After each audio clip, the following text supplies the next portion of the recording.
Can you hear? Yeah, can you hear me? Yeah, we can hear you, Father Downbeat. Can you hear us? Yes. All right, respect.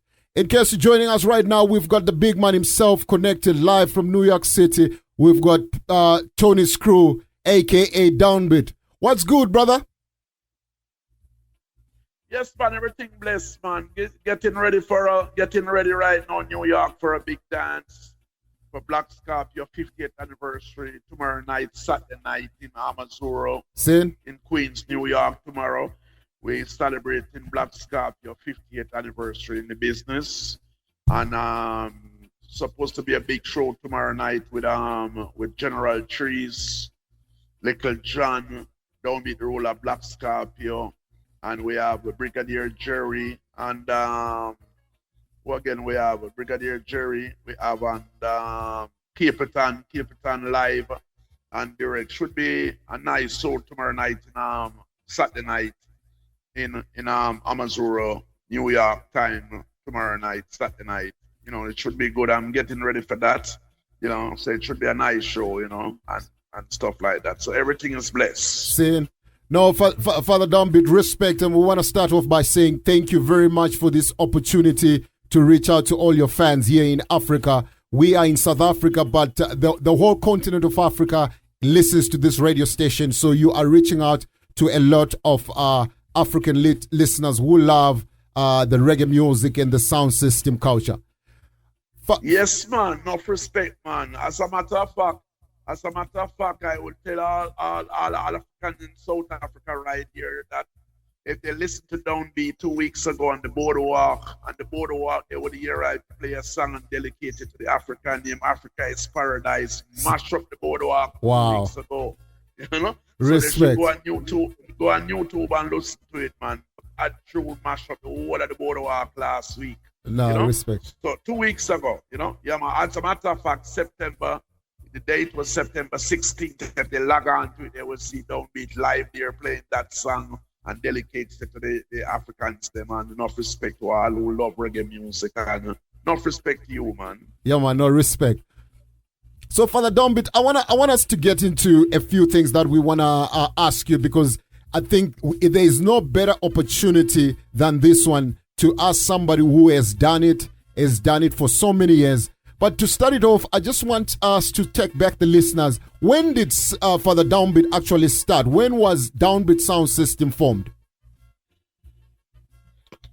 Okay, Downbeat actually start in New York City. Okay. You know, I leave Jamaica out of it because from a little youth, I used to have a little system in Jamaica that I started out in my much younger days. And I never really call it Downbeat because I never really meet Sir Paxton Dad, who is the original Downbeat, Sir Paxton Downbeat in Jamaica with an early sound system. Okay. And I decided that I would actually don't want to call myself Downbeat until I meet Mr. Paxton Dad. Well, I get the opportunity to meet Sir Paxton Dad himself, 1972. And I actually started playing in 1971 in New York. Okay. And but the sound name Bus actually in 72 after I meet Mr. Dad, and I decided to officially call it the sound Downbeat. Oh wow. So that was officially that was 1972. So we can be on the record to say Downbeat sound officially you went out to the world in 1972. Yes, sir. Or officially Downbeat from 1972. That's my history. I came to the States in New York 1970. Okay. And I found Downbeat and the Sound Bus 1972. 1 year actually it was the same year when I actually decided to call the sound Downbeat. It started the bus. Okay. You know? And that is it. So 1972 is the original official date for Downbeat in New York City. Oh, wow. So, Father Downbeat, at that time in the 70s when you were in New York City, were there other sound systems in New York City at that time? Yes, I come and see a few sound systems here, and some of them, some of the better sound like Bulwaki had fade out. Okay. You know, at that time, Bulwaki decided to maybe ease up the business a little bit and go into producing business or something, but and a couple of the guys I meet up here, guys named Neil Love, and some other guys, but they, and then you have I come sound here like a sound name Upsetter and a few other sound, another sound name Tippertone, but they're never really persistent like the way Downbeat actually persistent in it, Okay. So Downbeat is a sound who really take it to a higher level in that where reggae music concern to say hardcore. Yes. Yes. We are responsible for the hardcore business coming up from basement party, Yeah. a little house party, and still start to go in like a nightclub. We're talking about maybe 2 double 12, 2 Serin Vega double 12, and then we go to 15, and then 15, we go to 18, and that's how the sound grow. Okay. So this sound Downbeat never come like one big sound just come like that. So you built it. Coming from real small. Yeah. I was coming at times I never had no plate. Okay. I used to play 45, and then we producer started to like sound, and I used to get I used to get a lot of song pre-release at that time. Pre-release used to be like dub plate now. Okay. But when a producer give you a pre-release song, nobody else could play it unless the producer give it to them. True. True. True.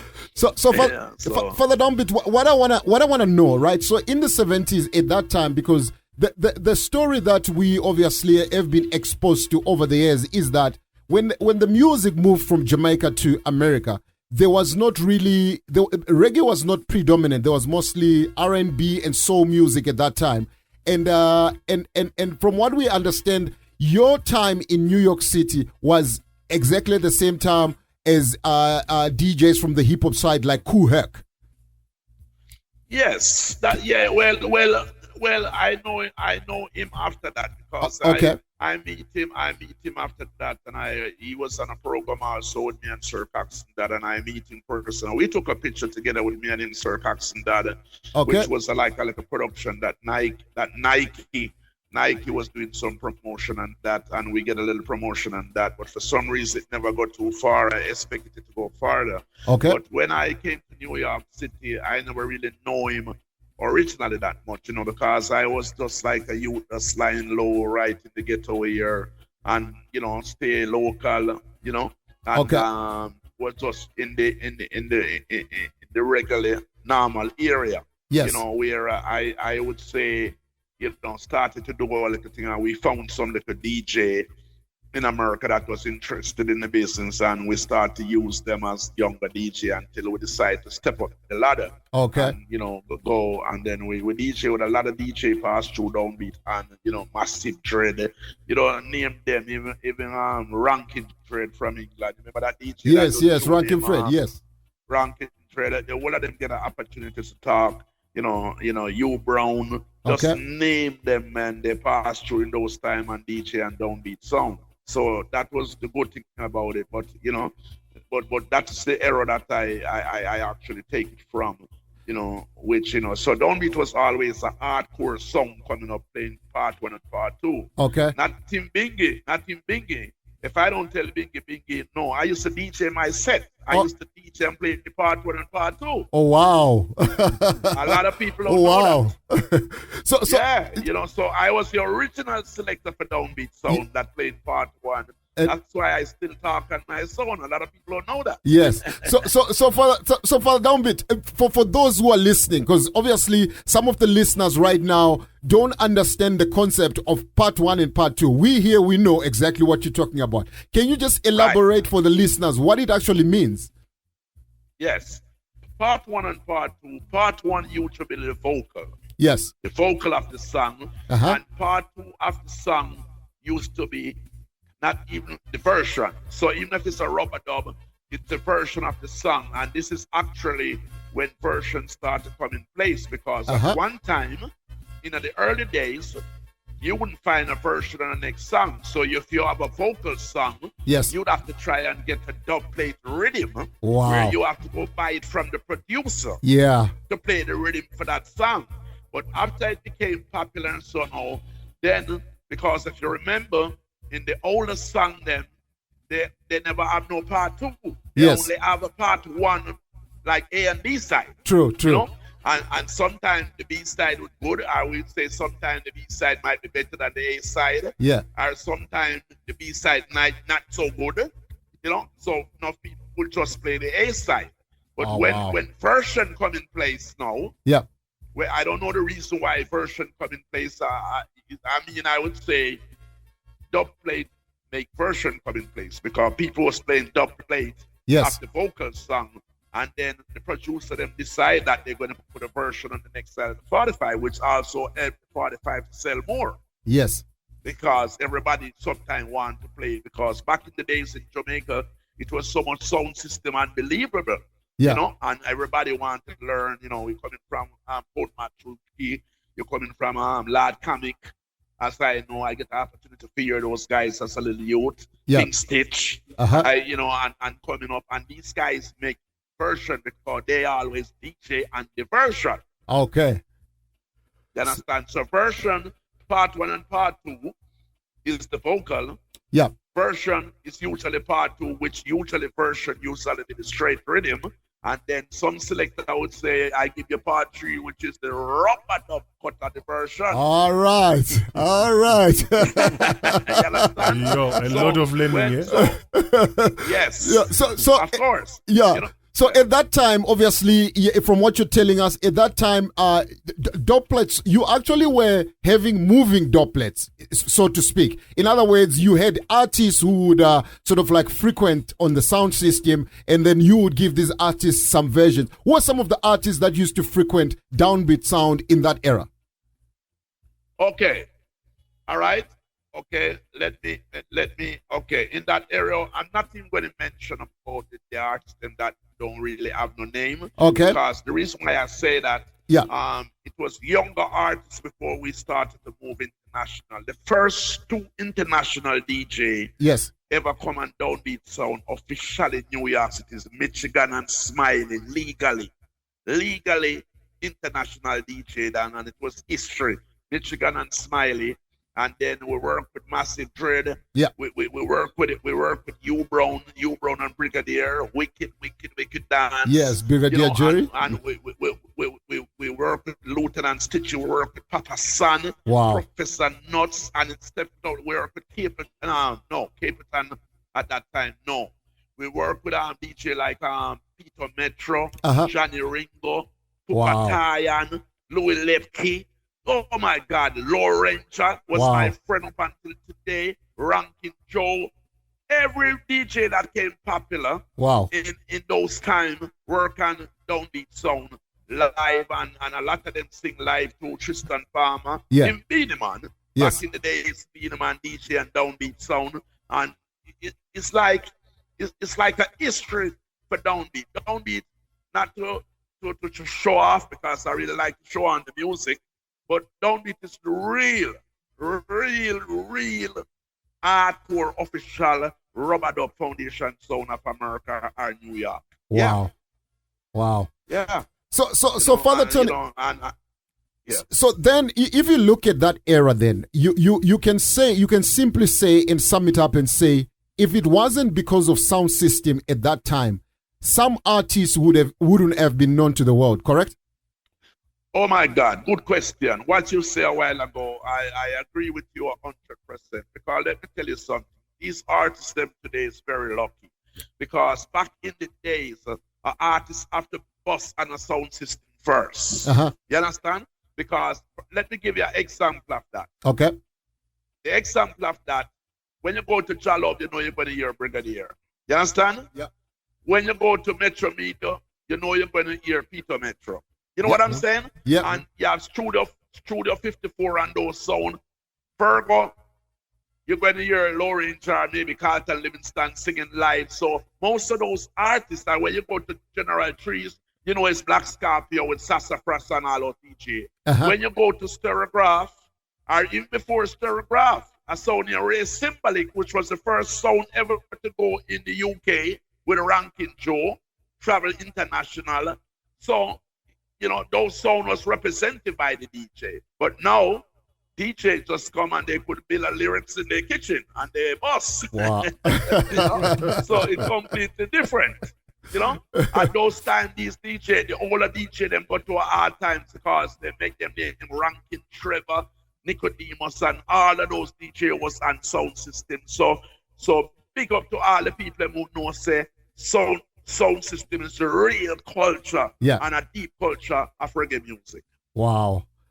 Father, Yes, culture is the beginning. Yeah, culture is the beginning. So Father Beat. Yes, and sound system. Yes. That's where it started from. In some of the rappers, them. Yeah. Remember, some of the rappers, them. It was created by Machuki and all those guys coming in from Jamaica after things, and a lot of people think that yes, Ura is the man. Ura is the man that takes it to another level. True. But you have maybe five more DJ that was very popular in dancehall sound system same way. But Ura did take it to another level, like DJ like High Rai, who was in also a high standard like Ura. True. You know what I mean? True. Eddie Sal Capone. You know what I mean? Just name them, man. Just name them. So sound system is the beginning of everything where reggae music concerned, because back in the days in Jamaica, if we want to hear a song that really say brand new, we have to go to a dance site to hear the DJ say brand new. True. You understand? You understand? Because True. the radio station never plays certain songs. Yes. And the radio station used to play mostly American songs. True.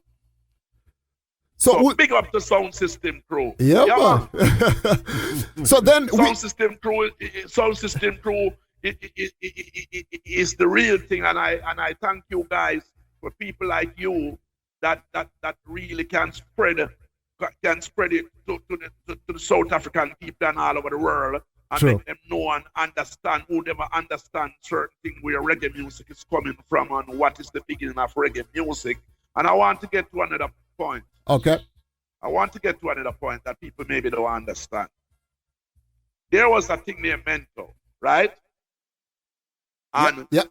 Mento was the beginning of it, because what used to happen back in the days, Cox and Drew Creed and those people used to travel, come to foreign. Uh-huh. And they, at that time, they used to bring back what they call blues. Yeah, the blues music. And the Louis Jordan. Yes. And then Jamaica come with a Mento. Mento was something similar, maybe turn Calypso. Maybe it's Mento actually turned Calypso. I think, because Mento was before Calypso, and then you have a great thing that came together named Ska. Ska, yes. Which is Ska is internationally. Yeah, Ska. So yeah. after Ska, so Mento break down to Ska, and after Ska break down, Ska break right down to Rocksteady. Rocksteady, which yeah. I think Rocksteady is still the best era in Jamaica history, even though they say it only lasts for 18 months. Okay, so Father Screw, hold that thought. What I want to ask you, just to take you a little bit back to what you just said. If you look at those three, are you okay for me to call them genres? Would we say these were genres of reggae music, from ska, rocksteady, and tempo? Say that again. What I'm saying is, are we categorizing these as different genres now, or it's one genre that is progressing? Well, let me tell you something still. Everything coming from the ska. Okay. You understand? Yeah. Everything is coming from the ska, and this is why ska. I don't know why some of these young youth them don't really get involved in ska, because any place they go in the world, people love ska. I'm not saying that, I mean, we did change the era. I'm not saying one thing have to last forever, but ska is forever. Rocksteady is forever. Yeah. The reggae is forever, because the name reggae will never change.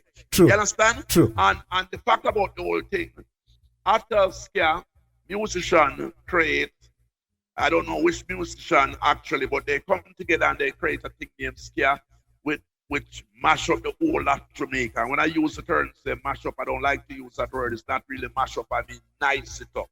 You understand? The thing about that, then somebody came up with an idea to break the music down. Like for instance, Drew Creed, as a great producer, Treasure Isle, never really liked Rocksteady that much. Treasure Isle was really like a ska man, because he think Rocksteady was too slow. Okay. But the fact about the whole thing, he make Rocksteady song, and Rocksteady song go famous on its label, so he couldn't stop making Rocksteady. You're referring to Treasure Isle, right? Yeah, Treasure Isle. Yeah, right. Yeah. And okay. if you notice, Treasure Isle actually back out of the business when reggae started. Oh, Treasure wow. Isle didn't make too much reggae. Wow. And a lot of people don't know that. So I lift up my hand. I lift up my hand to the great Sir Paxton Clement, who is the greatest producer in Jamaica history. Wow. Sir Paxton Studio One. Wow. He's the greatest producer to me in Jamaica history because Sir Paxton make gospel. He make all kind of punk rock tune, and he make all kind of stuff, and then he make the hardcore one drop. Yes. That's where the one drop sound coming from. Studio One. Oh, wow. And as you know, it's never every artist that record for Studio One. Yes, but I would say 90% of the artists in Jamaica record for Studio One. The Wailers, everybody come right up. Yes. You know, they go to Studio One like the music school. True. You understand? True. And he did a great job, and still putting out song that never been released. Yeah. So this is why I choose to call myself Downbeat, because I love that nothing sweet to me like those rocksteady rhythm. Wow. The one drop sound. You know Wow. what I mean? And you know, big up to the guys. If you notice, Ken Booth, Yes. Leroy Sibbles, and those artists, Uh-huh. they're still doing stage show after song that they make 40 years ago. That's very true. That is very true. Look into that, South African people and who love reggae music, what I just say. Yeah. Song that make 40 years ago, these artists that's still alive Are is still doing touring. stage show off those songs. Wow. Because the younger producer Yes. not really recording those artists anymore. That's and true. these artists still doing show and going over the world and performing. Beautiful. That's true. Yeah, man. That's very true. So if you're building a house, you got to start from the foundation. That's it. That's it. And the foundation, once the foundation collapsed, that's it. But the foundation never collapsed. Yep. Rocksteady became reggae. Yep. And in between reggae became roots. Yep. And it was in between the light with rockers. You have something named rockers with actually the roots same way. Yes. Right in between the line until it actually say roots. Yep. So roots, rock, reggae. That's how I look into it. Wow. Okay. Bob Marley say that too, right? Remember? Roots, rock, reggae. Bob Marley said it. And he says he feel it in the one drop, right? Yes, Father. This is Dennis here, sir.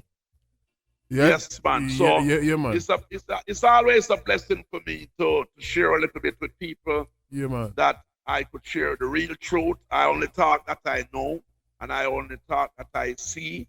And I am glad that up until today, from 1972, I am still a part of it. I thank God for that, man. Yeah, Bless man. him. Big up, And big up. bless all the people who listen to reggae music and know that little island of Jamaica creates some beautiful stuff. And if you notice, every reggae artist in the world love Africa. That's true. man. And That's true. I think every black people should love Africa. That's true. You don't man. understand? That's Because true. believe you, my brethren, we make a lot of song that says Africa, and it go big time for us. Okay. Right. You understand? Yes, I've got a blessing question to for all you. African people. Blessing to all African people. I told us through original Downbeat selector and owner. Yep. Say that. Yeah, man. Yeah, man. Yeah, man. I've got a question for you. Reggae music in relation to the other types of music. I've listened. I've checked that reggae now is being fused to some R&B. Is it a good thing, or what is your take on that? Well, the fact about reggae music right now, a lot of people say we are losing reggae music, but I wouldn't say we are actually losing reggae music. The fact about it, I don't think when reggae music really created, reggae music was only created for Jamaicans alone, or it was created for black people alone. Yeah. The word reggae is a name that came up, and the music became, and I predict years ago that the world was going to like it. You understand? So I bless everybody who think that they could play a song and they could say reggae, and if the world like it, thank God for them. True. You know? True. And, True. and things like that, because I don't think reggae was only made for Jamaicans. is a great thing that created Jamaica, and we have to get Africa get created, because all those drum rolls and those things coming from originally the African days too. True. And so Africa people, I want you to know that you all is a big part of reggae too. That's very true. That's true. Yes. Father Screw, there is burning questions that obviously the continent would like to know, and I'm gonna ask you these questions in two parts, right? So the first part of this question is, we want to know the influence of the genres that you have spoken right now leading up to the 70s and then into the 80s. The first question I want to ask you, before we ask you questions regarding to sound system culture and clashes, there is a burning question that is everywhere you go on social media. People are asking questions, and it does not seem like someone is giving them the correct answer. There was also another prominent elder who was on record also saying his facts regarding to the question I'm going to ask you. Now, the question goes like this. When exactly did dancehall music start? Because reggae music has always been, like the way you broke it down, from all the foundation eras, from rocksteady, we spoke about ska, all those genres. When it progressed, there was a time where in everybody's mouth, a word called dancehall was coming out of everybody's mouth, be it a selector or a DJ. In your time, when did dancehall actually start to exist? Dancehall didn't start. I don't remember the exact date, but I could tell you that dancehall's business, as far as what I know, but dancehall business is going from 60s. And I'm going to tell you why I tell you that dancehall business was going from 60s. Yeah. Back in the days, just like I say before, when you have the older DJs, they used to play song and they used to toast on the song. The fact about, I could tell you this then. Let me break it up in a little way to you right now. Okay. I remember I used to listen a sound named Sir George the Atomic, and why I go back again to say Studio One is so great. I remember when you used to have ska rhythm. Okay. When I heard a selector named Prince Ruff is in my history big time. Used to play a sound named Sir George the Atomic.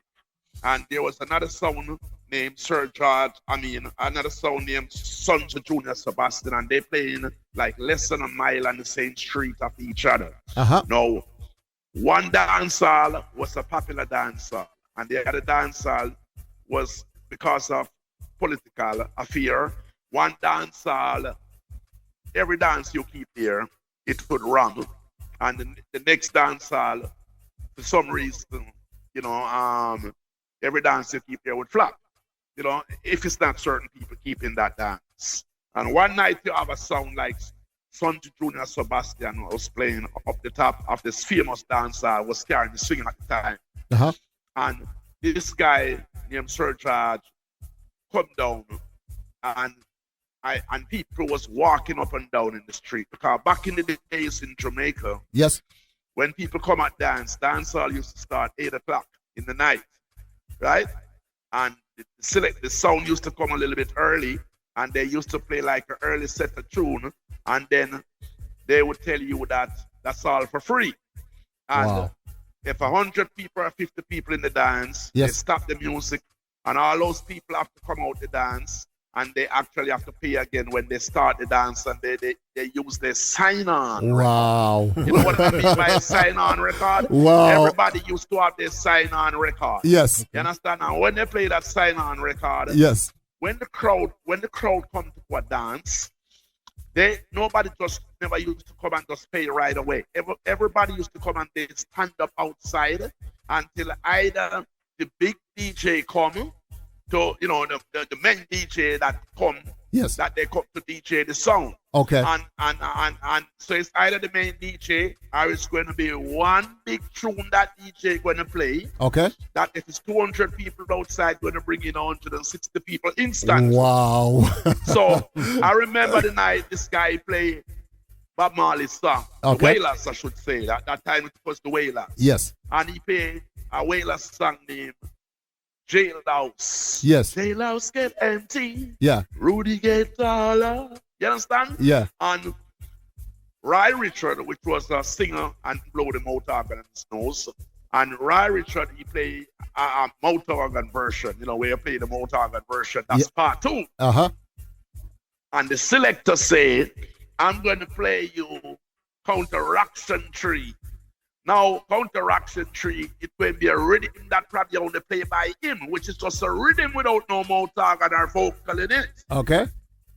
Now, when he played that rhythm, right away dancehall just start ram right away. You understand? So the fact about dancehall was going on from in 60s, brethren. Wow. And what we really call dancehall, yes, we call dancehall where you go rent a hall. Okay. You understand? Yes. You rent a hall and you keep dance at the hall. Okay. So it became dance hall. So DJ was there live. Wow. So dancehall was coming from 60s. Don't make nobody tell you nothing, brethren. Wow. It was originally from 16 because it was early DJ, like some of the DJ like I know. Tuki. Yeah. Lord Comic. Yep. King Stitch. Uri come. You have maybe 6 DJ as far as what I know him before that. Uri get famous. And Uri come and take it to another level. So Uri was listening to all these people that I just call them name. And if you ever interview in the history, we'll tell you that too. Wow. But Daddy Uri take it. And then you have a great sound system that came up. I think that sound came maybe 68, 69. Okay. A sound by the name of the great King Tubby's. Yes, King Tubby's. To another level. Yeah. King Tubby's to me is one of the greatest sound ever in Jamaica history up until today. Yeah. Because he bring in echo on the sound. Yeah. He got a different sound. Mm-hmm. And it was just amazing, with his treachery rhythm them, with the upsetter rhythm them. Yes. And things like that. But then again, each sound system have a DJ. Wow. Each sound system have a DJ. Yes. Was DJ in the song where you play part 1 and part 2. And that's what we call dancehall. Because we call dancehall when you can play a song and play part 2. That is dancehall. And dancehall been around from in the 60s. So anybody else say I'm wrong, I'm going to say, oh, I'm so sorry for them because I'm not wrong. Wow. Yeah, I'm not wrong. Believe me, brethren, I was there. I was there when I heard the first song that maybe they might say, a lot of people say the first song was a reggae. But to me, as far as my memories was telling me, I think maybe the first reggae song to me was Nanny Goat by Larry Marshall. Wow. Did you know that? I didn't know that. A lot of people don't know. Wow. A lot of people don't know. And Nanny Goat Rhythm was also made as the first song for Jacob Miller. The Nanny Goat? Up until Jacob Miller and Downbeat is the only sound that have that song today that never been released on Nanny Goat Rhythm. On the Nanny Goat Rhythm? Wow. Jacob Miller first song at Studio One. Yes. And they could look all over the internet and everything. They're never going to find it until Downbeat comes to South Africa and play it for them live again.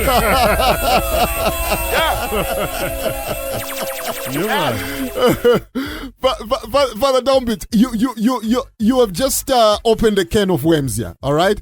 Because yes. you've opened a can of worms because this debate, and I think you are also aware of this debate that has been going around to try and pinpoint exactly.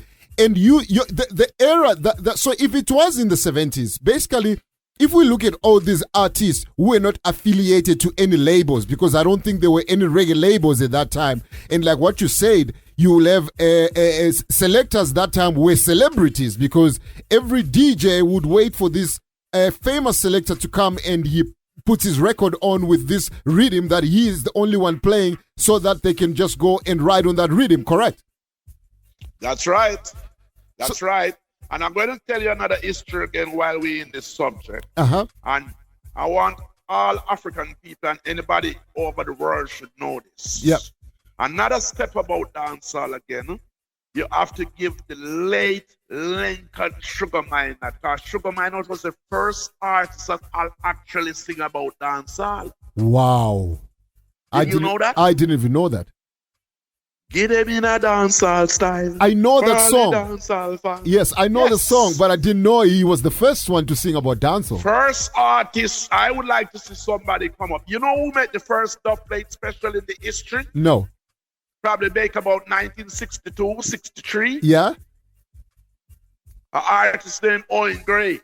Did you know that? I don't even know him for the Downbeat. That's the first special ever. That's the first special ever make singing about the sound system. Wow. So all these custom made that make it now and think custom made is custom built song is new. It is not new. The first one ever made was Owen Grove singing for Sir Coxsone. I'm dancing to Sir Coxsone on the beach. Wow. Look it up. Wow. Look it up. I know my history when it comes to reggae music, brethren. And I'm not telling you what I don't know. Wow. And I want to see the person who can counteract that when I tell you. Owen Gray was the first man that sing a custom made and dancing to Sir Coxsone on the beach. Yeah. Wow. Wow. Yeah. Now you've so if we're going to talk about a special, that's the first special ever made. now you've just brought me to that subject of specials that I wanted to ask you. But now let's go back a little bit. I know the time of Duke Reid and Sir Coxsone. They also used to have clashes then, back in the day. But what I want to know is those clashes that they used to have back then. What we want to know is there is always also a cloud surrounding what is called a special, what is called a doublet. So can you break it down and also just explain to us what sort of those songs when your Sir Coxsone when that era and your Duke Reid when they were doing these clashes or when they were stringing up sounds back in the days, were those specials or were those doublets that they were playing? All right. Let me break that down. Beautiful question. Okay. Let me tell you what happened. Back in the days, you have Sir Coxsone and probably Duke Reid. They were both traveling, what they call maybe doing farm work or whatever they're doing. Okay. You know? Yes. And they travel to the States.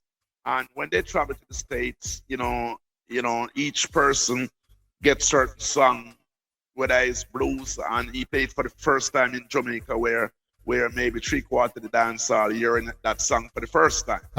And that's where it comes. So let's say Duke Reid play a Louis Prima song, right? Yes. Coxsone may play a Louis Jordan. You understand? Yes. And the crowd might go for the Louis Jordan. It might be the crowd better there. You know, like they may think that is a better song. Okay. So they were always completed. But here's what interested come up to it now. When Studio One them started to build a studio and make files for themselves, Studio One, you could have played a song on Studio One, and Studio One would have leave that dance and go straight back to his studio and vice a tune Yeah. He would leave and go back to his place and go. But listen, at one time, the sound system business was so nice and sweet that you have a guy like King Edward Song. Yes. Great song, one of the heavy sound in Jamaica history. Okay. Right? Yeah. And you have, they call him King Edward the musical giant. Okay. You understand? Uh-huh. Then you would have Duke Reid, and then you have a great sound that comes named Prince Buster. Yes, Prince Buster, yes. When Prince Buster come, he was the man where you call the troublemaker. Okay. Him trouble everybody and have some great lyrics to back up in things too. Wow. So at one time, Duke Reid and Coxsone, they formed a team together to gang up against Prince Buster. Okay. You understand? And they used to make songs that throwing word of each other. Okay. If you listen to some of those songs, you know, and Prince Buster would make a song that I told you I would make them cry. You know what I mean? And things like that, you know, no indecent language or nothing like that. Yeah. And if you listen back some of those songs, and then Studio One them would come back now they would make song like with all Delroy Wilson singing aside and say, if you spit in the sky, it will fall in your eye. Yeah. You know what I mean? Yeah. And Joe Creed and, the Joke and the Prince was like your mother and father. Uh-huh. You know what I mean? Yeah. And those songs became that playing in dancehall for the first time until they end up going final to sell. Wow. Like, for instance, then I tell you another story. Uh-huh. When Delroy Wilson made Conquer Me was a special for Studio One. Oh, wow. And the first time Studio One played Conquer Me, yes, it damaged the place, and everywhere it go, it damaged the place. And then his friend them start to encourage him that he can release that song. So just release it on a record. Oh, wow. Because but Conquer Me, like as a special, don't have Cox's name in it, but it just say you're trying to conquer me. Yes, nobody else could play it but Cox song. And it became a big song. That big song up until today. Up until today, it's a big song. Wow. Big song. until when Soundman come now and everybody start to make a dispersion. Just try to control Roddy. You try to conquer Jaro. You try to conquer me. And you try to conquer me. And up until now, don't meet the real one with Delroy Wilson, the original conquering him. Wow. Yeah. So all these clashes that you're talking about. Yes. They was clashing against each other. Yes. And there was fighting musically. Yes. Musically. And then you have the fans them outside now. Yeah. Which say, ooh, a Church Ride at the bodies, Stupid at the bodies. Yeah. Studio One at the bodies and things like that. But Studio One have the songs them because True Creed was bad, but he never have the songs them like Studio One. All right. Because Studio One have all the great artists like Jackie Opel sing all them, those bad tunes, Yes. No use of you hanging around on your bending knee, and all those bad scam. Wow. The Wailers them have all them tune there, who gonna dance with me? The Wailers, one of the greatest group in Jamaica history. That's true. You know that? That's true. The Wailers, the Gaylers, and all those groups, those groups was great. So when Bob Marley reached to what they reached, they more than deserve it. That's very true. The message was always there from early, One Love. A lot of people don't know that the Wailers sing One Love in ska first. Yes, Bob Marley. Yes, that's true. That's very true. A lot of people not even know that the Wailers was 6 people. Originally, the group was 6 people. Oh, I didn't even know that. Right. The Wailers originally is 4 male and 2 female. Okay. And originally. Yes. That's where the Wailers is coming from. And that time, everybody was like following the American group, like the Impressions, them we have a much people. Yes, the Impressions, yes. And the Temptations, yes. And so all of these, the techniques have maybe 5 people. A lot of people don't know that Bob Andy used to in the Paradise. Yeah, I know that history. You didn't know that? Yes, I know that history. Yes. But Bob Andy was in the Paradise. Yes, I know that. Slim Smith was the original singer with the techniques. Wow. And I think Slim Smith probably leave the techniques maybe before he started to. I think he leave the techniques before. I didn't think he sing no Rocksteady with techniques. I'm not so sure, but I don't think Slim Smith sing Rocksteady with techniques because he leave the techniques and form a group named the Uniques. Okay. And he sing all his bad Rocksteady then with the Uniques until he goes solo. Yeah. And the Uniques was originally Slim Smith. Yes. Light Chalmers, Pass. Jimmy Riley. Okay. And Ry Shirley. There was the original Uniques. Wow. Yeah, man. That's I could tell you some history for the next year straight and doesn't miss. I know that for a bit. So now let's I want to fast forward a little bit, right? Obviously to try and get to like our younger listeners and obviously to the younger generation. But before I get to nowadays, I want to take you to the 80s now. I want to take you to exactly 1984. I believe your first sound clash ever to take place was in 1984. Is that correct? No. Is that wrong? I was clashing from in 70s, man. I was killing sound from in 70s. Oh, wow. And the reason why I tell you that, I mean, I was killing sound that it never reached to the way it reached now. But I was killing sound in Connecticut, Bridgeport, Connecticut. I was killing sound all over the place, man. Nothing could have tested Downbeat all over the place coming up. Wow. And Downbeat is one of the longest sound who keep this energy going, and it was pay foundation song and righteous reality song Downbeat played during the years coming up. Yeah. This is why I know real music always be the best. Yeah, real music. Yeah, man. And if you think you say maybe my first clash was in the 84, who you think it was? Well, that was my assumption. My assumption was maybe your first sound clash in America was in the 80s, or you were already clashing in the 70s. No, man, I clash in the 70s coming up, man.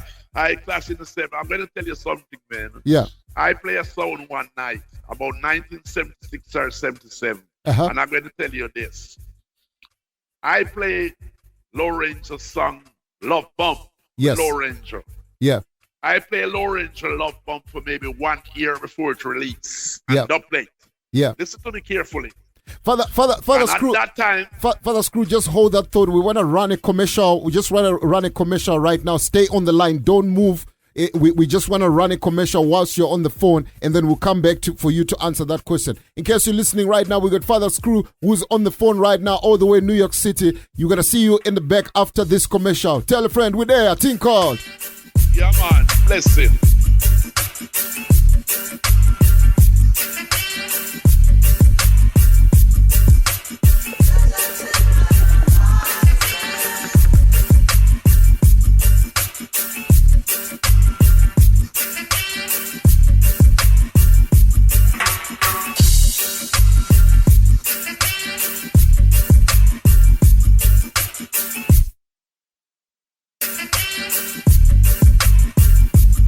Yes, Massman Crew, we're back with Father Tony Screw all the way in New York City right about now. Father Screw, you were explaining to us about when you started your first sound clash. Can you just tell us exactly when that was? That I was telling you about, it's about 1977. Okay. When Lorenzo did Love Bump for Studio One, right? And I play a sound that night, and I play Love Bump on a dub plate, which I still have the dub plate. And I'm going to tell you a history. Lorenzo did another song for Studio One and Love Bump that never been released up until today. I'm the only Lorenzo not even remember the next song he do on the rhythm. Bad. And I am the only sound in the world today that have that Lorenzo song. I have more than one Lorenzo. Okay. That never been released. I have a Lorenzo song and Burning Spear swell edited rhythm that only Downbeat alone could play. I don't even know that. No, you could not know, because that song never released. And this is why pre-release song at that time, to me, sometimes it's really better than dub plate, if you ask me. And the reason why I would explain that to the crowd at that time, let's say if you is a producer and you make some song and you say to me that Downbeat, I'm just going to give you couple of songs and I want only you alone, I want to play them for now. Okay. Right? Yes. Nobody else could play them because you keep your word and you never give it to nobody else. That's only true. Downbeat. So I am the lone of it. But sometimes an artist would give you a song and say, Downbeat, you're the only man of this song. Yeah. And if that artist is not fast, somebody else maybe go offer him some bigger money and he do it. And he's not going to be loyal. If you go in the dance and say only can play by me, you have to be very careful. You might look embarrassed. You understand? But if you produce a song and you know that it's only Downbeat, like for instance then, I have Here I Come with Dennis Brown. Everybody know Here I Come. Yes. Right? Yeah. And even a lot of people that never realized that Dennis Brown, the Here I Come for Upset for 90 Observer first. As a song, as a record, or as a doublet? As a record. Oh. He did it for Upsetter, 90 Observer. Yes. First. Oh, is okay. That was the first actually one. All and right. Then Tats make it, and Tats won't go a cappella. Oh wow. Tats won't go international. Every youth, the younger youth, them today, everybody play Here I Come in Dennis Brown. But I am the only person that have a special mix of that song. Wow. And if people listen to me sometime on the boardwalk, they will hear some exclusively songs sometimes they wonder. And so we don't need to get those songs because all the producers them. As a matter of fact, I'm going to change the conversation for a minute. Okay.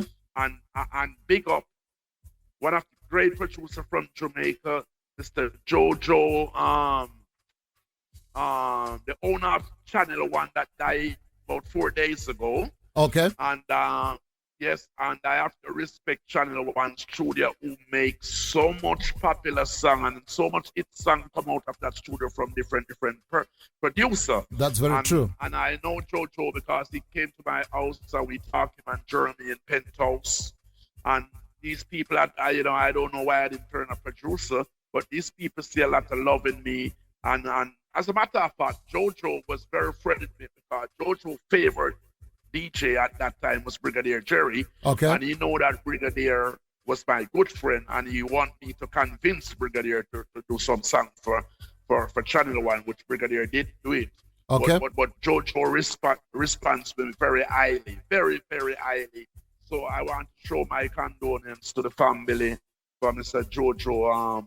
I don't remember his last name actually pronounced.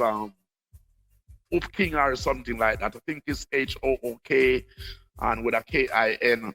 But respect to Jojo Channel One, respect that just passed away a few days ago. Condolence to the whole Channel One family and Hitbound label. Yeah, okay? Definitely. Channel One played they played an intricate role.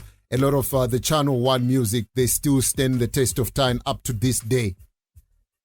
Oh my God, he just built a digital studio in Jamaica, Wow. I don't know what's going to be with that, but I think he got a couple brothers still in Jamaica, but he just built a big time studio in Jamaica, but enough respect to the man. The man love reggae music. He Channel One became one, Sly and Rabbit them started to get famous by the revolution from Channel One studio. That's very true. Yes, sir. I know what I'm talking about. And these guys love me. When Barry Brown song make Far East, yes, I was playing on dub tape in Jamaica. I was the one who heard Jojo to release the Leroy Smart Meaning of Life and Far East, and that song was released in America before it released in Jamaica, because Channel One used to have a record shop in Brooklyn and Utica Avenue. Okay. You understand? Yep. And it was him and my friend, a guy that a late guy named Lowell Il Tonka. Okay. Remember that label? Tonka? Yes. Yes. Johnny Dollar with Roland Burrell, and stuff like that. Great producer, the whole of them, Jeremy and all of them working a good record shop in Utica and Brooklyn named Keith's Record Shop, bringing some great reggae music from Jamaica. Enough respect to all the people who do the export to New York, and New York was kind of late. Yes. And when I say kind of late, when I came to New York, I don't know which reggae station I don't remember, but I tell you the truth. Yeah. Reggae was well behind in New York when I came here in 1970. The only time I hear a reggae play on the station, the station by the name of 1010, I hear Desmond Decker, Poor Mean Israelite. Yes. That's the only reggae I hear. Well, yes. So now you got.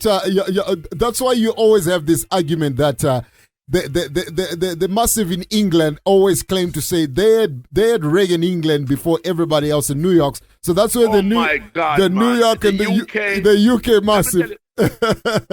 Yes, man, the UK massive.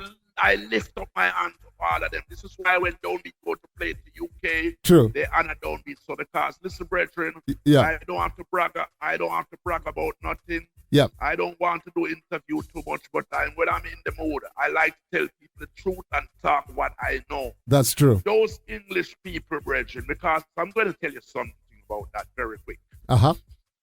There's a lot of songs that made in Jamaica, recorded in Jamaica, that never released in Jamaica before they go to England. Oh, they're wow. made in Jamaica, but they go to England. And maybe it's maybe the better money, better money, more money, or whatsoever the situation may be. But I haven't met one English person yet that I meet that love music that doesn't know songs. Wow. Believe you me. So the England people, man, and I think some of the best collectors them also is in the UK. I think so too. Wow. So lift up my hand to all people in the UK, all over. And then when I talk about London, come I town that, and I will be there December 8th. And that's going to be a nice dance. David Radigan, Saxon, Fatman Sound, and Downbeat the 8th of December. That's going to be a beautiful big people dance. That's for gonna Queen Rankin Merva. That's gonna be an epic dance, Father Screw. That's gonna be. Man. You can imagine Radigan playing his dub plate. Yeah. Saxon, a great sound playing his dub plate. Yeah. And Fatman Sound and Downbeat, have the deepest box in sound business. That's true. That's true. Yeah. That's a very lot of people true. didn't know that. Wow. Downbeat have the deepest box in sound business. Wow. Yeah. Wow. The deepest. Yes. Remember, I don't say the most double. The most, but the deepest. The deepest. You are the goes the furthest back. If you wanna go back, it's got the deepest double. And I have to big up Sasha Marnie. Yeah. Because Sasha Marnie and me get along pretty good, and Sasha Marnie could tell you when I have Lucian alive at my birthday. Yes. I bring Sasha Marnie's sound. It was an honor for me to play there at my birthday. I don't show off on my friend. I talk to my friend. I like to share the business. That's true. You understand? That's true. A lot of people don't share it with me, but I like to share it with them. And this is why I talk so long, because generally I would just give you 10 minutes and I'm gone. Yeah, no, that's true. Yeah. You get this interview because the love of reggae and because of Sasha Marnie. So enough respect to him and all African people and all the people in the world that can listen on the internet and everything, and know that everything that Tony Screw stays just from the love from my heart. Believe me, there's many people not going to get this type of interview. No. Believe me, I'm telling you. No, I respect that. But Father Downbeat, I don't want to lie to you. It's even from just to take words out of your mouth, what you just said right now. For us here in Africa to even be looking at the international stage when it comes to legendary selectors like yourself, to research about yourself and all the other greats, it's all because of sounds like Sasha Marnie, who have represented the continent of Africa very well to try and expose us to the entire world. So I agree with you fully that Papa Bingi is playing a very huge role in the upliftment of the music coming from Africa. But before I let you go, I have to ask you this question. This is very important for us because a lot of sound systems in Africa are only starting to get into the habit of voicing dub plates. And what we are finding is that we're finding a lot of challenges, especially with a lot of artists, because some of the pricing when it comes to dub plates is something that is not attainable. Yet those are the same artists who still come to the continent of Africa and they command a lot of money for stage shows. What is your take when it comes to dub plate pricing nowadays compared to when you were in your prime days voicing dub plates? What is your take? Well, I tell you something right now. To be very honest, most of the artists I can't afford them. Okay. And I would make it simple as that way. And the fact about the whole thing,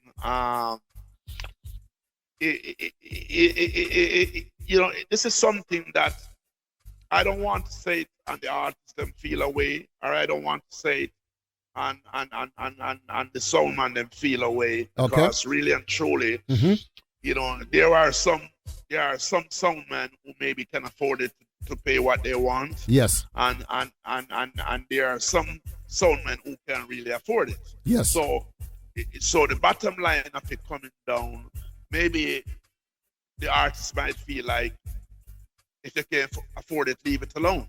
Now, in the 80s, I used to buy, if you see my garage, in my garage it's loaded in songs, and I used to buy, coming up in the 80s, 90s, I used to buy like, 10, 15 song, 12 song on the same rhythm track to keep up to the business, to support all the new artists them and know what's going on. But what happened that every time somebody called me, they called me to play at a foundation dance. Yes. So I was wondering how much it paying for me. And then I see dubplate start to get sky high. And I just live off music. In other words, I registered my sound to the government and I pay a little tax.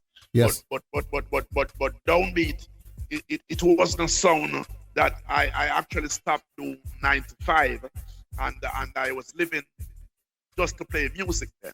So I was playing music and spending back, and I find that it was getting really too expensive for me. I see. Because if you and it reached a way that I glad in the 80s when I really could afford it. Yes. To send maybe $1,500 a month to Jamaica. It was worth it, because if I send my $1,500 a month to Jamaica, I could have get 12 dubs. Okay. All right. I'm sometime more, Wow. because I make it possible for a lot of foundation artists and a lot of artists. A lot of these new artists now, I don't know some of them, and because of that, I keep on. Sometimes I meet them on a festival or so, and like for instance, artists like Chronic, I would love to have him. Yes. I never meet him before. I get 2 opportunities to meet him. I try to meet him on Jamrock Cruise. I was playing the same night and I didn't get a chance to meet him. I fall asleep and stuff like that. True. But I figure out if I meet an artist like that, sure know the name Downbeat. Yeah. You might say, this is Father Downbeat. I'm going to be with Father Downbeat. Different. That's very true. But dubplate isn't become. But I was remember all the songs then that you have to remember that 45 is also the key. Never leave out the 45 song because it's not every dubplate will give you a response. That's very true. That is very true. It's not every dubplate going to give you a response, and if you play popular 45 with the dubplate mix, it can be great for these songs, because believe you me, yes, I don't want to take my loss and buy a dubplate tonight and then tomorrow I don't have food to eat. That's very true. That is very true. You understand what I'm saying? Yes, so that's true. My opinion, and the younger sound that coming up, if they can afford to do it, they are always welcome. Yeah. And stuff like that. And I think it get influence from a lot of sound who in Europe, yes, where maybe could find the money quicker. Yeah. And they don't complain with the artists to say if the artist say they want this, they would say yes, and they want it. That's true. And it came, but with Downbeat, I don't care how a million, I don't care how much custom made song you want to have. I'm going to come with my tune them, and when you finish play, I'm going to play too. That's of course. You can't play all your dub plates all night, because when you finish, my time come, right? Yes. And when I finish, your time come. Yes, so I can play whatever. Yes. And I'm going to play a song to say only can play by Downbeat, and it's not have to be in a custom made song too. Of course, I made custom made long time. I made a custom made song long time, but you can imagine right now, if I pay $1,000 for a dub, I'm going to fret for the rest of the month. Oh, that's very true. That is very true, Father School. No, I will say that, but maybe if I have it, I would advise 10. That's true. That's true. If I do it, worse if I like the artist, because in my roots, if I like an artist, when an artist became friend, all of these sound advice in all these custom artists, if they play Downbeat, they got to watch out. They can't play. They got to be careful with Sugar Minor. They better be careful on Gregory. They better be careful on Ken Boo. They better be careful on Halton. They got to be careful on that. So Downbeat as a foundation sound. Yeah. And guess what happened? Here's the good part of it. Yeah. When I have my foundation song, if I decide to go out and play a little odd number song, all I have to do is just get some of the 10 of the new song that really hitting right now and get them out in the first or 2 round, and that's it for him. Yeah. Yeah. You can't, he's got nothing else to play. That's right. Yeah. You understand? So I'm not going to be a hypocrite, a hypocrite person to say artists deserve song, and I think that big tune artists going to want big money for big tune, but I kind of keep myself as a foundation sound during the years. If you notice, when I'm on the boardwalk, I don't play too much dub plate. True. I have to play some dub plate, because some people that don't like dub plate, Yeah. Some people don't like it, and some people might not play them. I don't use no, I don't have to tell no song about this and that and that. Yes. Of course, my dub plate them is killing, but it is a different type of killing. That's very true. I'm going to kill your mother and your father, and all them kind of things. We want the music to spread on. So Downbeat is a song. If anybody listen to Downbeat, they could listen how Downbeat play. I will say only can play by Downbeat, or if I would say sound say they bad, but this is a bad tune. But I'm not gonna use us in this language and tell sound. But the younger youth them, they might get away because with it. But I will just tell the sound them, music is music. That's and you very can true. play. I will tell you one story. Yeah. 1984, when I was crowned the king. Right now, Downbeat is still the king of New York because I am the only sound that ever crowned, real crown, in New York City. Oh, wow. And still at the crown for America. Oh, wow. And when I was crowned in Jamaica, I tell you this. I went down to Jamaica. I cut one box of special, Transco box. Those box, don't play those times. Yes. And I make one box of pre-release song. And when I say pre-release song, actually, those pre-release song was like special because in those times, when you're clashing, you could play anything you want to play. That's true. It's no rules of playing strictly dub plate. Yeah. You could play 45. Uh-huh. You could play dub plate any time of the dance you wanted to play. And I never forgot that night. The first time America ever heard them a lick shot with Michael Palmer, it was played by Downbeat in a dancehall. Oh, wow. I can tell you, and the first time people hear a Leroy Smart, all the dub plates that I cut. Yes. I play a Leroy Smart true name. I am the Don, mash up the whole place. No dub plate. It was only one dub plate special, which is one of my biggest anthems because I have so many anthems. But this was one of my biggest anthems when I played and tear down the club tonight. When I played half pint, play by Downbeat alone. 1984 was Vice at King John's studio. One slap for half pint. Mixed by King John's himself. Yes. Play by Downbeat alone. At that time, Shine a DJ for Downbeat. But at that time, and even Shine it started to sweat. Because Shine had Billie Jean, and I didn't have Billie Jean on dub plate yet because Shine did Billie Jean for another sound that was competing in the African Love. Okay, African Love. Couldn't play it. Oh, wow. Yeah. And when I play half pint, play by Downbeat alone, that was it for the dance right there. Was that the same dance? The bus, take the train, come on Downbeat tonight. Yeah. Was that the dance is that the same dance that you played African Love? Who else was in that clash? Was Papa Mookie in that clash? African Love and Papa Mookie. And Papa Mookie. Yeah. Yes. Yes, I remember. Yes. That is that same dance. That is a very big dance. When I played King Johnny's in 1985 in a wicked dance, Downbeat and King Johnny's. Yes. And when I play Downbeat playing in the ghetto with Johnny Osborne, King Johnny's go back to Jamaica 85 and record it. Yeah. Wow. Dub plate in the ghetto and ask King Johnny's if you ever interview him, tell him the truth if he's not lying. Wow. Those was my anthem. You understand? Yes. Those was my anthem and a Malibu one. It was a keep on dubbing them downbeat, moderation, lot of murderation. It's a lot of things don't be do for the business. I'm not rich, but I'm proud to be here because guess what happened? I'm going to tell the people this because in my history, they will see it in my book and everything. Bob Marley was the first man who actually endorsed me and tell me 1969, youth, long live for you, and you have the ears for the music and kill them in a dance hall. That's what Bob Marley word to me. Wow. I buy about 6 records from the king. And knowing to the fact that Bob Marley, after telling me that, who could have believed that the man would tell me that became the king of reggae? Wow. And one more thing I'm going to tell you and tell the world, I talked all the while. I earned a vice in a DJ business because the world know that Brigadier was my favorite DJ. Yes. And I heard another vice that I say this DJ going to mash up the world. And I bring him to New York for the first time, 1988 for my birthday, Shabba Rankin. Oh, wow. And Shabba Rankin got 2 Grammy. Yes. And also get all the artists, and I feel proud of him. I think up to this day, he is probably one of the biggest artists that has ever actually come out of Jamaica. Shabba Ranks, as much as he doesn't record. Yeah. This is something. Let me tell the people them things.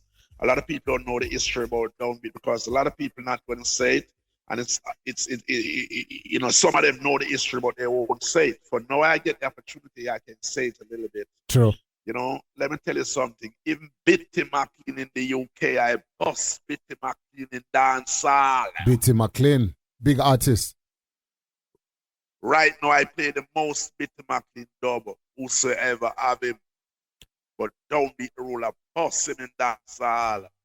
You understand? 2004. And I never even know the youth, but I know good song. That's true. And when I hear a good song, I take good song and I make good song. And after that, 100 sound man became friend to me.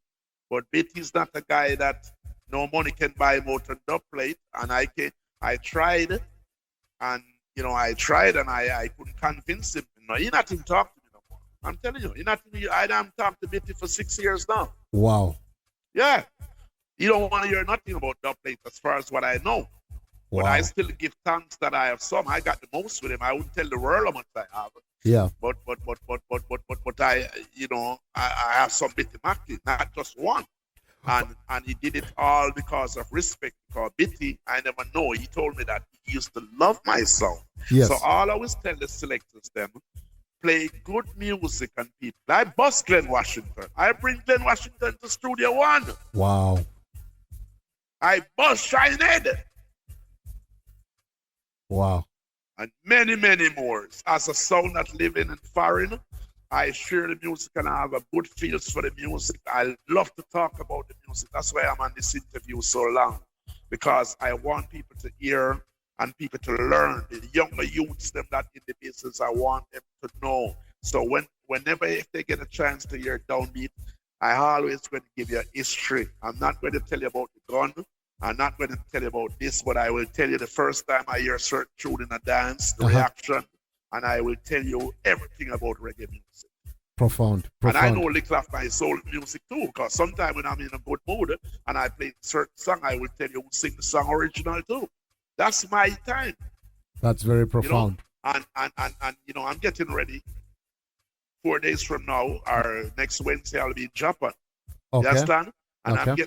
I'm getting ready, and I thank the Father and thank people who know that Tony Screw is a master selector, one of the best in the world. True. As a veteran.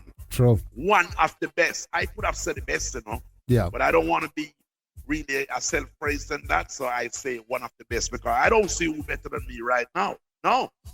Because I know the history, and I know what I have. I cut every dub for myself. I put them on the CD myself, and my rhythm them is bad. Bad. Yeah. Oh, LP. I'm going to send a threat right now because I listened to. They called me up on Irish last night, and my good friend, Musical Talking, my good friend LP, sending a threat because they want to know out of LP and Downbeat. This has been going around for a long time, but I don't have to ask a question. Okay. LP afraid of Downbeat. He's afraid of Downbeat. And LP said, he want to play Downbeat. He want to get it finalized, though, but he want to play it Downbeat just vocal alone. Just vocal. He's sorry today. He's going to be sorry. He's going to be sorry today. You understand? He's going to be sorry. I'm going to last him so far. I'm going to make him start walk from here to South Africa. But Father Downbeat, if you were to pick a sound right now in New York, like right now, these young sounds, every young sound that you speak to, I've got brethren in New York City that I speak to who are sound man. You can't speak to a sound man who doesn't mention your name because they know the role that you've played. You know why? Yes. They have to mention the name because the thing about it, Mr. Dad Caxton telling me that he said to me that if I want to give away my power, it's up to me. But believe you me, I share it with so many sound. I mean, there are some songs I rate in New York City. Believe me, for my art, I'm telling you, I rate King Addis very much. True. For a long time. And one of the main reasons, the owner for Addis telling me years ago, he says, Downbeat, you are the one who inspired me to build a song. And Sugar Mine at that own Youth Man promotion, even though he was living in Jamaica, Sugar Mine had said to me that Downbeat, you is the one me have to build a sound to play like you, because I never hear nobody play like. If I ever offer Sugar Mine money for a dub when he was alive, yes, he would say to me, what are you doing? What you doing, Downbeat? You crazy? Wow. Take money from you for a dub? Wow. So, and yeah, I rate every sound. Yes. Every sound in New York City. So it's not a biased thing, but I have a little sound where I'm going to mention them name. I think they're going to have a big time future in the business. Yes. I would love to see they play more. A sound named Camouflage. Yes, Camouflage. I know them. I would love to see they play. I would love to see they play more regular. And my bona fide friend. Yes. My you have a sound also in the Bronx that wicked to name Blunt Passe. Oh, Blunt Passe. And yeah. And as you know, I don't reach Sasha Mani from long time. Yes. But you have a sound that is my personal little friend and respect him, because the first time he came up to play on a big sound and he asked me, I never let him down up until today. I youth name a sound named Young Hawk. Young Hawk, Jamie Hawk. Which my Jamie. friend for life. Yeah, Jamie. Nobody in the face of the earth. And Jamie would have me come tell me about Clash with Young Hawk. That's true. You understand? Yes. That's my bona fide for youth. Yeah. And respect him, and the youth love the business. He does. He have the potential for the business. Yes. And anytime that you can say Downbeat, I can say Downbeat. Yes, my answer to him will be yes, be yes. And remember, I'm tell you that, brethren. No, respect Jamie, yeah. And that youth is brave, great support of that sound, Young Half, and many other sound that I sure respect. Even Soul Supreme them. Yes. I'm gonna tell you something. Years ago, I'm looking at the trophy right now, award that Soul Supreme mother them gave me years ago, award in Biltmore Ballroom. You know, because I'm not a person that show up, but I gotta respect these people, them. And Soul Supreme mother, if she never see the good things that I do in dancehall, she would not do that, Miss Sally. So Miss Sally, anywhere you stand in the world, remember, don't be to respect that, because I have it to prove or respect. You pay me for play, and you also give me an award. You understand? So enough respect to every sound. So if I don't call everybody name, don't feel no way. But I'm telling you about sound them that I really, truly respect in New York City, that I think have great potential. And I'm going to hope, even if I'm not around forever, or nobody going to be around forever, that they carry the business, go on with the business and carry it on. So enough respect to all the sound in the world. That's very true. That's very true. That, you know.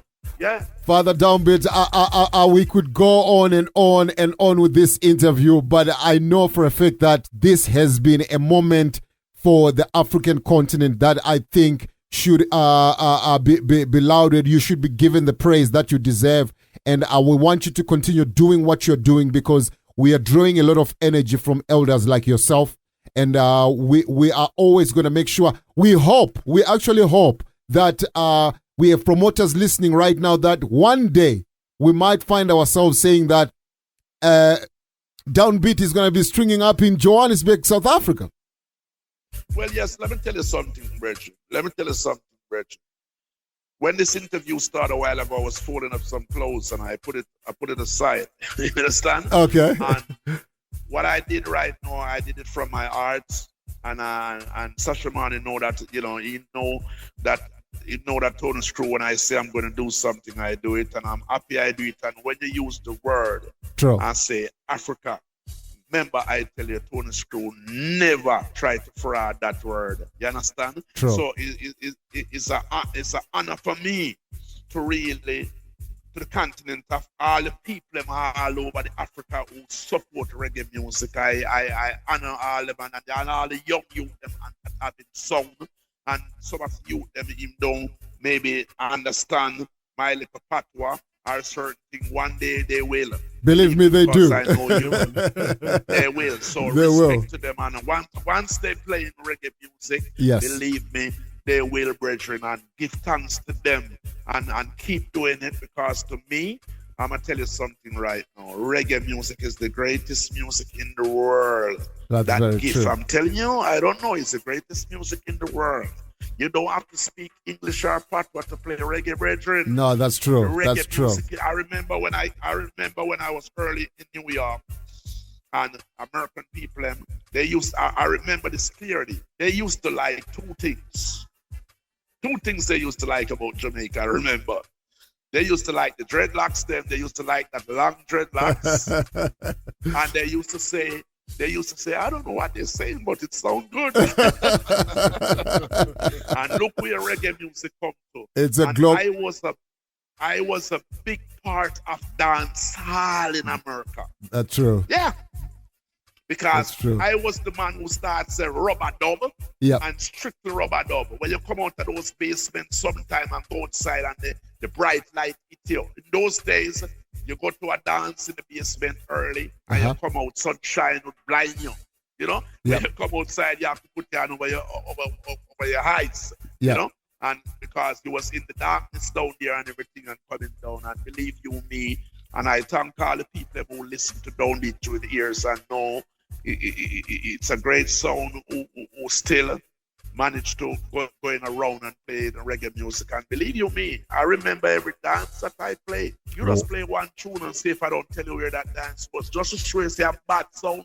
Wow. Because I have tune that I played 10 years ago and never played it again. That means I am bad sound. No sound can ever program Downbeat. You may never know what I may come with. Yes, Father Downbeat. Enough respect, my brethren. Manners and respect, sir. Thank you very much. No, thanks. The honor is all ours. And I hope you let me get a copy of this to put in the archive. Like Definitely. Definitely. And thank you very much. Enough respect again to all the people in Africa. Yeah. And all the people. And I want to pick up one of my good friends that was based in Africa that's lost his life maybe 2 years ago.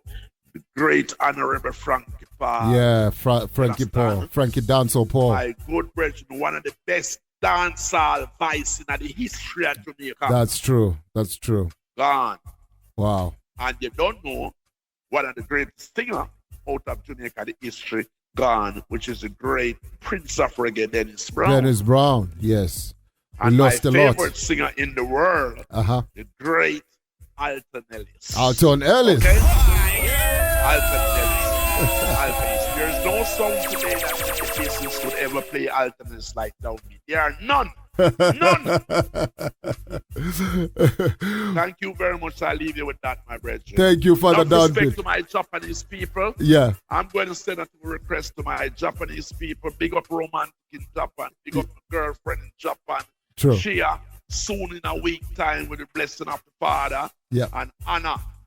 Real people, unity. You don't know in Japan. Downbeat is coming there to spread the music again. Right now, go good. Manners, Father. Manners. Respect. Blessings. Yes, brethren. Yeah, man. Yeah.